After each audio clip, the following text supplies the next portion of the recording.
员无用咧地草黄，详细看礼盒下骹有一丛海绵，定定住伫台湾的港青杜文德，目前伫面册铺文章讲，家己开500块买食草黄挺台湾的农产品，拍开了后，发现干那第一层是草黄，下骹全部拢是海绵，感觉去用骗去。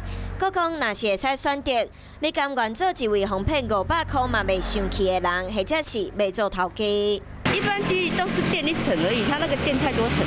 垫太多层。对啊。草莓礼盒下骹有海绵，敢是咧欺骗人客？生产草莓的大农会强调，铺海绵主要是避免伫运送的过程，草莓会气伤。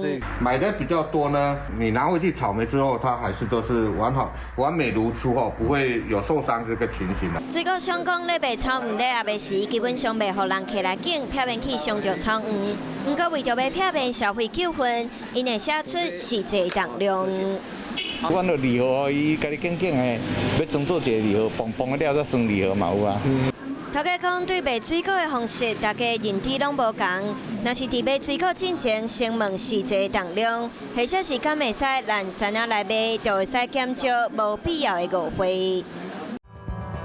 想要获取更多新闻资讯，想要看到主播最新的动态，赶快订阅华视 YouTube 频道。